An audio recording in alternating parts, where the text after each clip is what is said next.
Hello, this is Frank Demore, the author of The Last Chronicles of Planet Earth, and welcome to my YouTube channel where I'm connecting the dots between Bible, prophecy, and current events. Let me get right into it. This news that I'm going to be giving to you is, to me, very, very important, and I'm hoping that you'll see how important this news can be by the time that this video is over. So let's go right down to it.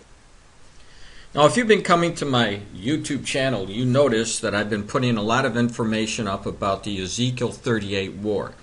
This is the war that Russia is going to lead against the nation of Israel. And of course, one of the major components in this attack against Israel is the nation of Iran. In the Old Testament, they used to call it Persia, but modern day, it's Iran. So I want to make sure that anybody who doesn't know Bible prophecy understands at least this concept here.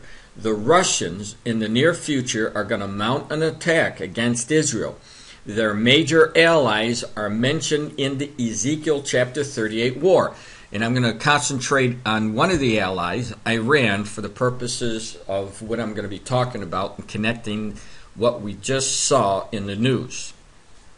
The news just came out that Israel is fuming over this deal that was just agreed to with the United States and Iran and these other nations who were sitting down in Geneva. And I put the link at my site that you could read that. But I'm also going to be giving you some videos connecting the dots here to make it a lot easier for you.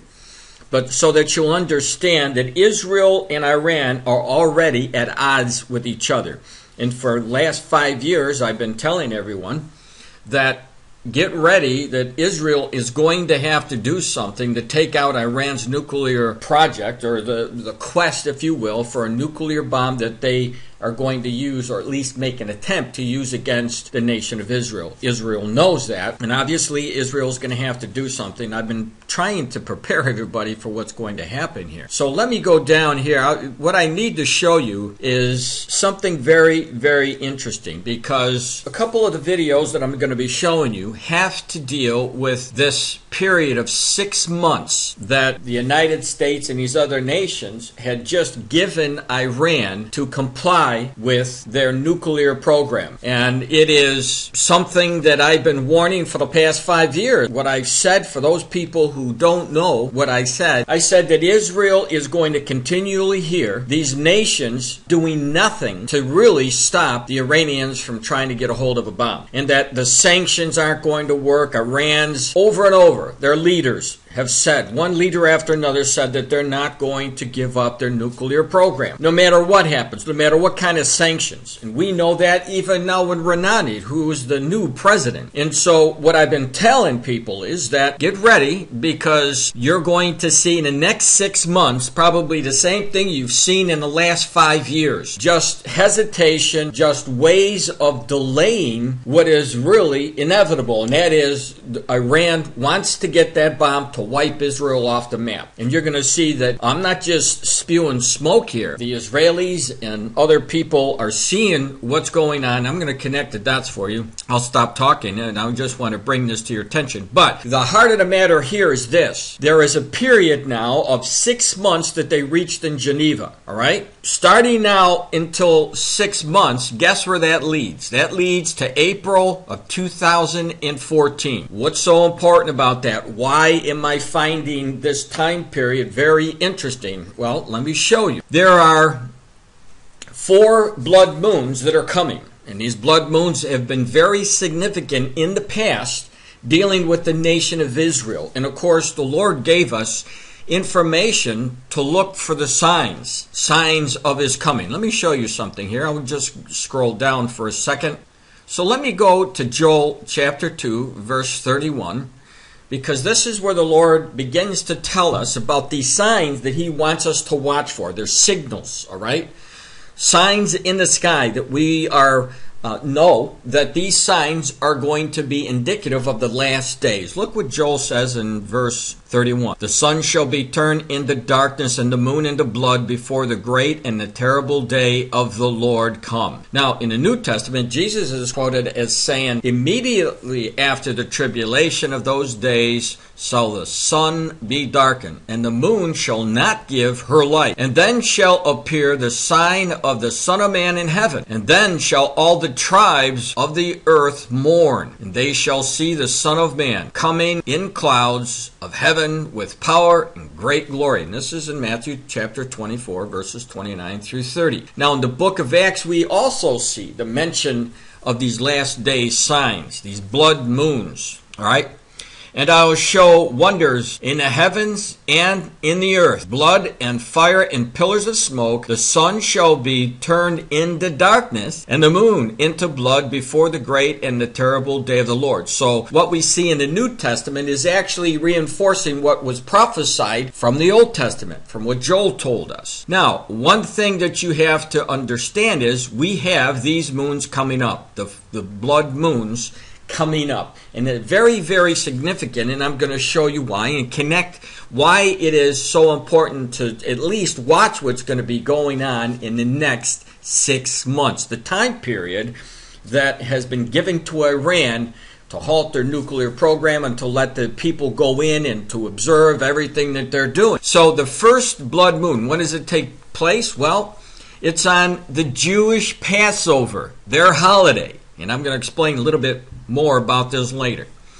Now, this is April the 15th, 2014. That's coming up fairly quickly. It's only 6 months away. Now, the second blood moon will take place on another Jewish festival, which is the Feast of Tabernacles, and this takes place on October the 8th of 2014. That's number 2. Number 3, the third blood moon will take place in the year 2015 on that date, April the 4th. And again, it happens on, when?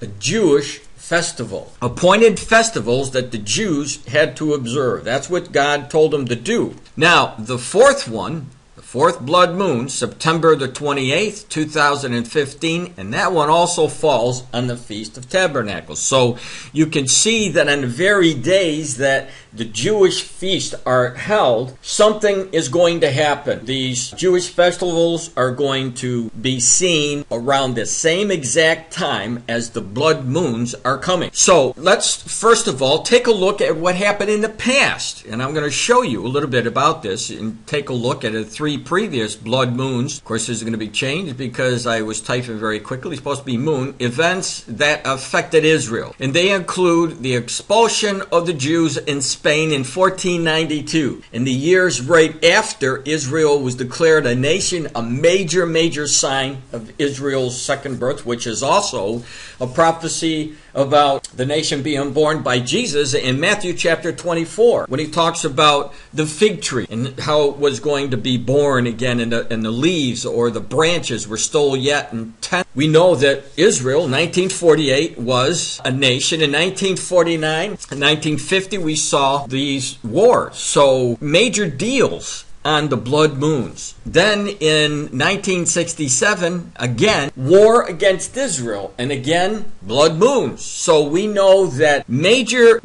events take place with Israel when we see these signs, and I don't believe at all that it's a coincidence. God told us in Genesis that these things were going to be signs in the heavens for times and seasons. And the seasons are those seasons that the Jews were commanded to follow. And I'm going to show you a little bit more about that just a little bit. So you had, again, 1942, 1949 through 50, and also the major wars. Before I get into a little bit deeper, I just want to make sure that you understand what else is coming, because we're talking about the blood moons. But when you read the scripture here in Acts, it says what? The sun shall be turned into darkness. So accompanying with the 4 blood moons, as you see the dates that are right here, it is very significant that in addition to the significance of these blood moons, you're going to see total solar eclipse. In other words, the sun being blacked out. Sound familiar?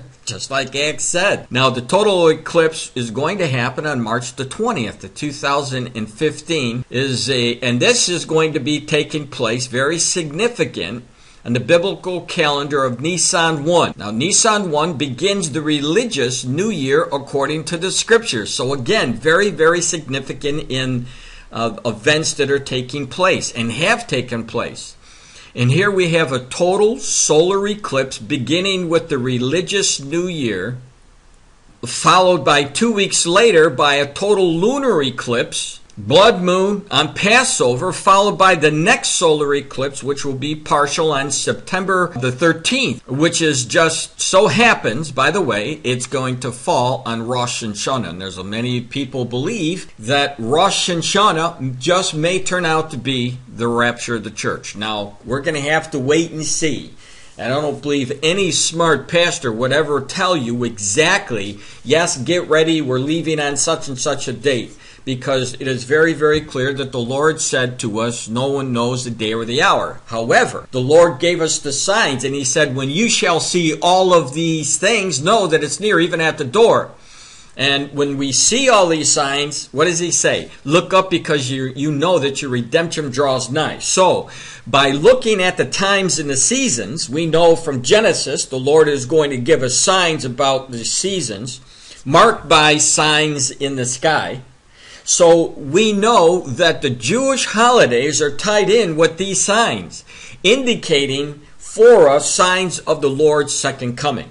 So this is why around the feast days, I tell the people, pay special attention, just in case this is the appointed time. Now, we don't know for sure, but it's good to stand on watch, to be ready when the Lord comes, because that's what he told us. Keep on the watch. Keep on the watch. If you're a good guard and you want to be a good steward of the word and listen to your father, you're going to be on the watch. Now, Rosh Hashanah, take a look at this. I'm going to show you something, because we're dealing with these dates here, these blood moons and the solar eclipse and the partial solar eclipse.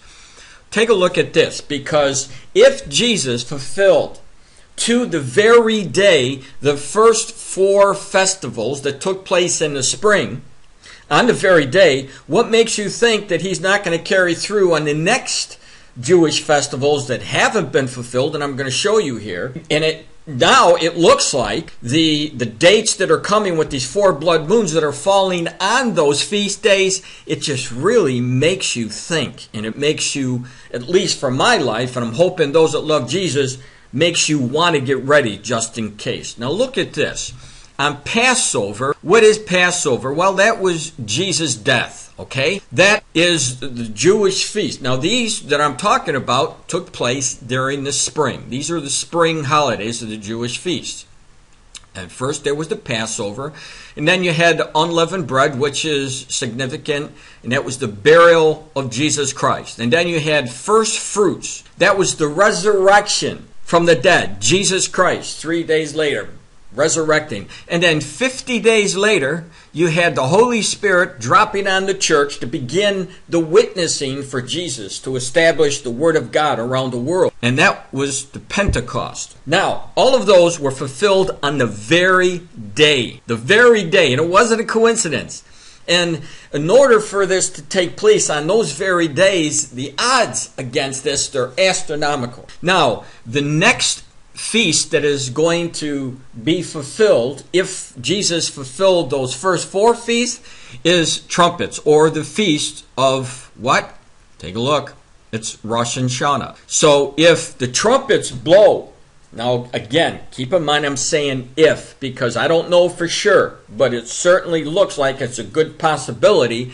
If the Lord blows the trumpets to bring us home, we may be going home during this time period. And again, only God knows for sure if this is going to happen. But again, for me and my house, we are going to be ready just in case the Lord picked this time. So we have the Feast of Trumpets, which is next on the agenda to be fulfilled. And of course, I'm praying, that would be a blessing for the Christians, Rosh Hashanah, to be transported out of these bodies that are breaking down into the brand new bodies that Lord promised us as we move in to our new home with the Lord in heaven.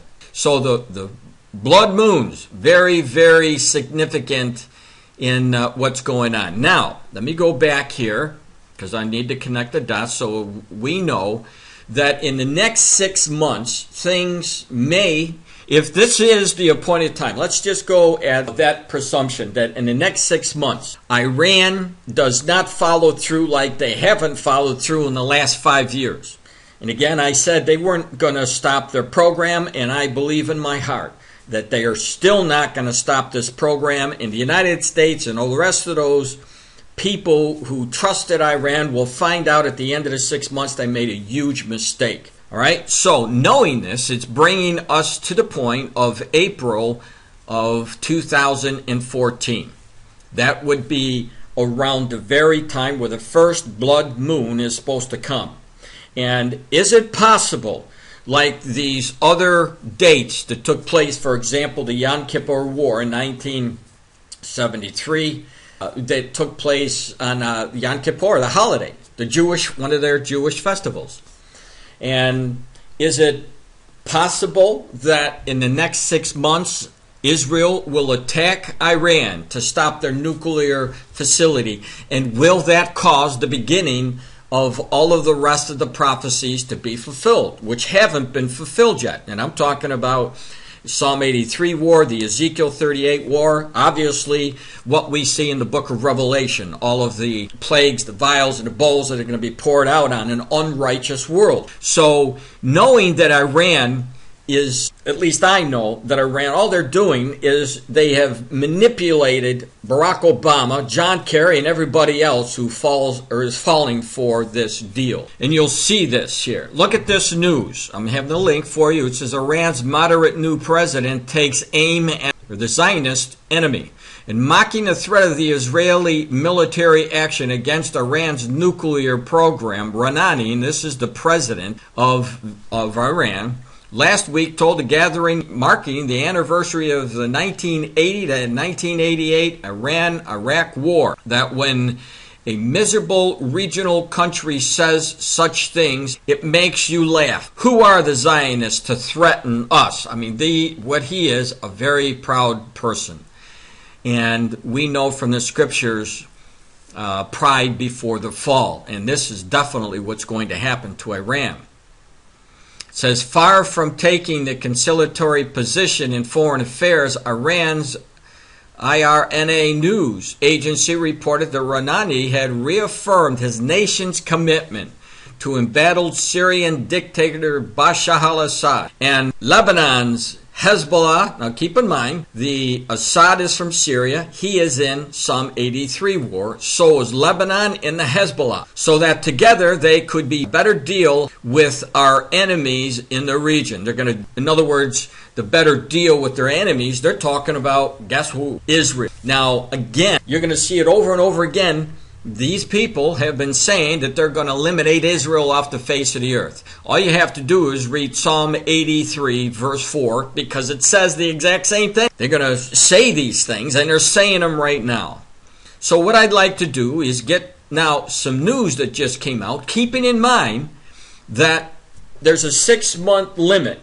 And keeping in mind again, this is the exact time when the first blood moon is to show up. Let's watch the news, and I'll give you some commentary as the news goes out. Quick and continuing reaction today after a nuclear deal was reached with Iran late last night. In exchange for rolling back its nuclear program, Iran gets an easing of many sanctions. But it's not a long-term deal. Margaret Brennan in London has the fine print. Applause and relief near 4 a.m. in Geneva. And even a hug from Secretary of State John Kerry. He spoke to CBS News after a marathon 24-hour session of talks. We will now be able to have greater inspection, greater knowledge, greater restraint, and that will expand the amount of time it would take for them to break out and create a nuclear weapon. Under the 6-month deal, Iran... There you go. So right there, the 6-month deal. agreed to destroy its stockpile of weapons-grade uranium, restrict its production of nuclear fuel, and give inspectors daily access to select nuclear facilities. Now I'm going to stop it right there for a second, because please keep your eyes on the news in the next 6 months, because you're going to see one after another these restrictions. They're going to have problems with them. The United States and anybody else who has made these deals are going to have problems with these restrictions. In exchange, Iran will get $7 billion in financial relief, most of that through limited oil sales. Sanctions on autos, gold, and chemicals will also be lifted. Speaking after the deal was announced, President Obama warned Iran that they must comply. Now, before you hear his warnings, let me just tell you this. For the past 5 years, ever since this man was elected, he's been threatening Iran, saying that we're going to do this and we're going to do that and we're going to attack you if you don't do this. It's just words. There's nothing standing behind his words.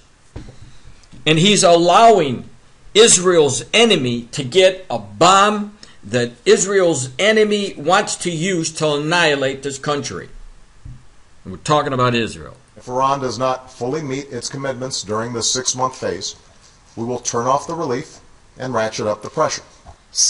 Now, he says ratchet up the pressure. They've been ratcheting up the pressure for the past 5 years. And during the past 5 years, as they've been doing this, what have we seen over and over again in the news? Well, all you have to do is Google it, because you will come up with article after article, news agency after news agency, saying that the Ayatollah and the president have stated over and over again, we will not stop our nuclear program. Including Israeli Prime Minister Benjamin Netanyahu slammed the deal, calling it a historic mistake that would allow Iran to get closer to making a bomb. There is also bipartisan criticism of the deal coming from Capitol Hill. Tennessee Republican Bob Corker spoke to Fox News. And if you see the reaction in Iran right now, I mean, they're spiking the football in the end zone, saying that, look, we've consolidated our gains, we've relieved sanctions, we're going to have the right to enrich. Secretary Kerry dismissed that and said Iran will have to back up its words with action. Are you skeptical that Iran will actually comply with the deal they just signed? I think everybody has a right to be skeptical, because there are indications that there are people in Iran who have wanted to pursue a weapons program, that there have been secret facilities building some of those efforts towards that program. Now, do you actually believe that Iran is going to allow these inspectors to go into any of those secret facilities? You got to be kidding me. And so there's lots of reason. That's why we don't take anything at face value. And now the hard part. But the fact of the matter is, Kerry and Barack Hussein Obama, you just did. You took it on face value that these people are going to do something that they haven't done in the past 5 years. Begins. The U.S. and its allies have about 6 months to monitor Iran's progress and to hammer out the terms of a more, again, 6-month period, complete deal. Now, Iran has some incentives here. There are about $100 billion in assets sitting frozen in accounts that they want access to. And today, President Obama spoke with the Israeli Prime Minister and said he wants the two countries to work together to make sure that Iran complies with the deal and that they do not obtain a nuclear weapon. Well, I know one thing for sure. Israel will never let that happen. Now let's go on to another segment here.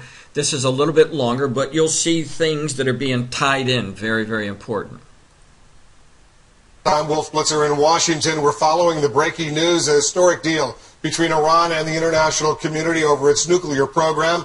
One of the fiercest critics of the deal, and one of the United States' most important allies, Israel. Joining us now, the spokesman for the Israeli Prime Minister Benjamin Netanyahu, Mark Regev, joining us from Jerusalem. Mark, thanks very much for coming in. What's wrong with giving diplomacy a chance to deal with Iran's nuclear program over the next 6 months? Isn't diplomacy a better option than the military option? Of course we want to see diplomacy succeed. Of course we'd like to see a peaceful solution. Israel, more than any other country, has an interest in a successful diplomatic outcome. Ultimately, we're the first people on the firing line. But we want to see a genuine deal, a good deal, a deal that has ability to sustain itself, that actually does dismantle the Iranian military nuclear program. And we're concerned that this deal that came out of Geneva is a bad deal and does not actually attain that goal. I mean, ultimately, we want to see the Iranian nuclear military program dismantled. That's the goal, and we're frankly not sure that this deal accomplishes that. Well, here's the president speaking late last night from the White House. Here's President Obama. Listen to this. The resolve of the United States will remain firm, as will our commitments to our friends and allies, particularly Israel and our Gulf partners who have... Now, we've seen for the past 5 years what kind of commitment that he has given Israel. Let me give you an example. Why he's been providing jets, F-15 jets to Egypt, and providing funds and millions of dollars to the Egyptians, who are enemies of Israel. The United States, under his administration, took money away from Israel for security purposes. He took the amount of money, some of the money that he was given in Israel, he took some of that away. So, I mean, these are just some of the events and some of the actions by the president that we know that he, again, it's lip service. He really doesn't have Israel's back, at least not with the dagger in it. Good reason to be skeptical about Iran's intentions. Ultimately, only diplomacy can bring about a durable solution to the challenge posed by Iran's nuclear program. And anyone who knows Iran, and he knows the Ayatollah, and he knows the supreme leader's background, and over the past not only 5 years when Ahmadinejad was installed as president, but now this new president, they all have said the same thing: destroy Israel. Nothing has changed. And of course, the president is on the wrong side again. And Secretary Kerry today told our own Candy Crowley that Israel will be safer as a result of this interim deal right now. I want you to respond to what the President and the Secretary of State have been saying. Look, we all share the same goals. Israel, the United States agree that the Iranians cannot be allowed to build nuclear weapons. Now, on the tactics of how to achieve that, we can have honest differences. And we are concerned that a deal in which you give the Iranians up front sanctions relief, and they are getting relief that amounts in the billions, we're afraid that you're removing from the table an important leverage on the Iranian regime. I was following the wires, Wolf. I saw the Iranian currency has already bounced up. I see that there are already, the Iranian economy, you're already seeing signs just from last night's decisions. Now, if the pressure on Iran is reduced, if the sanctions are going to be eased, then what motivation do the Ayatollahs in Tehran have for actually coming forward and doing the serious heavy lifting on the really important issues, that is actually dismantling their military nuclear infrastructure? This deal does not do that.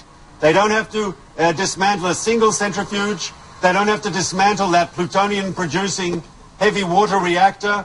That is further down the line. And if you're now reducing the pressure, what motivation do they have to make those difficult decisions? The motivation they have, if you believe the President of the United States and the Secretary of State and the other members of the UN Security Council in Germany, is those sanctions that are being eased right now, they can be reinstated overnight. The architecture, they keep saying, is in place. If the Iranians cheat, they will pay a price, because all of those tough sanctions and additional sanctions could be imposed, making life even more miserable for the Iranians, and the new President Rouhani presumably doesn't want that. That's the pressure that they have over these 6 months. What's wrong with that concept? As the President said, we're skeptical, and our Arab neighbors. We all believe that it's crucial to keep the pressure up on Iran. It's crucial that the Iranians only get sanctions relief, in our opinion, if they actually take tangible steps. And what they've done is they've taken cosmetic steps. They've taken steps that are not really significant, steps that they can reverse within weeks. And we're also concerned in Israel with the other side of the equation. Not just that the Iranians haven't taken serious steps, but that the West, that the international community is actually lifting sanctions in a way that can start a process which is not reversible. It's like having that small hole in your tire, a small hole in the sanctions regime. In the end, like with your tire, you'll get a flat. We're concerned. We believe the pressure should be maintained on the Iranians until there is a dismantling of their military nuclear infrastructure. Can we assume, Mark, that the Israeli military option to launch an airstrike, if you will, against Iran's nuclear facilities is off the table, at least during this 6-month interim agreement? Okay, so I want to stop it here for a second, because now we're back to the 6-month agreement, and he's talking about a military strike. And what I said, and what I'm looking for, because I believe that it is a possibility that we may see the powder keg explode around the first blood moon if Israel attacks the Iranians. Look, Israel will always reserve the right to defend itself, to protect our people. And this regime in Tehran, just last week, the supreme leader, the aptly called supreme leader, Ayatollah Khamenei, he called Israelis rabid dogs, and he spoke about Israel disappearing. This is a regime that consistently has talked about wiping my country off the map. This is a regime that has consistently called Israel a cancer that has to be removed. We would be... Now I'm going to stop it there for a second, because what he just told you is one of the warning signs that God spoke about in Psalm 83, when he talked about the people, this Confederate army coming down and saying that we're going to wipe Israel, wipe her out, so that their name isn't even mentioned anymore. So the verbiage that we're seeing out of the Middle East by these Arab and these Islamic nations are identical to what the warning signs that Christ and our Lord gave us in the Old Testament. Responsible not to take those threats seriously, and my Prime Minister would be irresponsible in not taking the necessary steps to protect the people of Israel. So the answer is the option remains on the table, a military strike between now and the next 6 months? We, of course, would like to see a diplomatic solution. We'd like to see a peaceful dismantling of the Iranian military nuclear program. If that, which will never happen, can be achieved, that's obviously preferable. But Israel always reserves the right, as President Obama has said, the right to defend ourselves by ourselves against possible threats. Mark? So that ends there. But now I want to bring you to what Benjamin Netanyahu said, the Prime Minister of Israel. I want you to listen to what he says about the problem.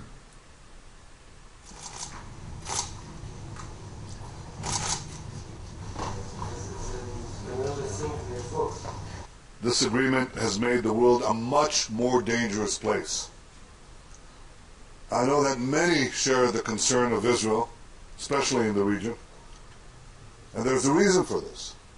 For years, the international community has demanded that Iran cease all uranium enrichment. Now, for the first time, the international community has formally consented that Iran continue its enrichment of uranium. And this is in direct contravention of UN Security Council resolutions. So Israel is not bound by this agreement. We cannot and will not allow a regime that calls for the destruction of Israel to obtain the means to achieve this goal. Now, did you understand what he said there? I'm going to play this back. They cannot allow this to happen. Watch. A regime that calls for the destruction of Israel to obtain the means to achieve this goal. We will not allow Iran to have a nuclear weapons capability. Now, how are you going to do that? The only way that you could do it is to attack the facilities. And people get ready, because we've seen it twice before, once in Iraq and once in Syria, where they also want to do the nuclear programs, and Iraq was hit, and so was Syria, by Israel, wiping out their possibility for nuclear weapons that they would use against Israel. So that was the end of that, but you know, the meat of the material right there. They are not going to allow them to do it. And so what we have is, obviously, we have some really interesting events coming up in the next 6 months. And will it be the beginning of, let me go back here, the first blood moon in April around this month? Well, all I could say this is the Lord our God, Jesus Christ, has shown us the signs of the last days. He has given us these signs. He has demonstrated that in the past he has fulfilled to the very day, as you see here, 4 of the first festivals, the Jewish festivals. And I see no reason why we should now believe that he is not going to pick up where he left off to finish prophecy by starting with the Feast of Trumpets, or Rosh Hashanah. And just so happens that in the next 6 months could be war. We'll find out, but if you're a Christian, you should be paying attention. You should be on guard and ready, just in case, if this is the appointed time. Now, if you hear any pastors in the next month or 2 months who are starting to talk about the blood moons and these solar eclipses that are going to be coming, and one is the partial, and they tell you for sure that we're going to get raptured, you know, don't believe it, because we don't know. And my philosophy is this: we know the signs, we believe the signs, let's watch and see what the Lord does, just in case, just in case. Now, moving on, one of the things that I've shown you, and I put up the red flags, I've been telling you to watch for these major earthquakes that are going to be coming. And one of the reasons why I do this, obviously, is because I believe what Jesus says. And if he tells us that there are going to be earthquakes, for example, in Matthew 24:7, nation shall rise against nation and kingdom against kingdom, and there shall be famines and pestilence and earthquakes in divers places. So in other words, many places. But then Luke tells us a little bit something different. And great earthquakes, bigger quakes. We know there are going to be many quakes, but also the big quakes shall be in divers places. And famines and pestilence and fearful sights. And look at this, great signs shall there be from heaven. So we already covered the signs in heaven today, but we know, as I warned, and I put up that red flag, to watch, because you're going to see more of these big quakes. Well, there was another one. Look at this. A powerful 7.0 magnitude earthquake struck in South Atlantic Ocean. And so that is a huge earthquake. In the main city of the Falkland Islands, the U.S. Geological Survey said early Monday. So, now, one of the other things that I've been showing you is a prophecy about the birds, the fish, and the animals dying. So let me show you the prophecy first. So here's the prophecy, and you'll see it in Hosea chapter 4, verses 1 through 3. There is no faithfulness, no love, no acknowledgement of God in the land. There is only cursing, lying, and murder, stealing, and adultery. They break all bounds, and bloodshed follows bloodshed. Because of this, their land mourns, and all who live in it waste away. The beasts of the field, and the birds of the air, and the fish of the sea are dying. So this is one of the prophecies now that we're seeing really a big increase of massive killings, or massive birds, fish, or animals dying off. And it's almost on a daily basis now. So let me give you that information that I just found today. All right, so again, thousands of fish found dead in dam. And this was actually the 23rd.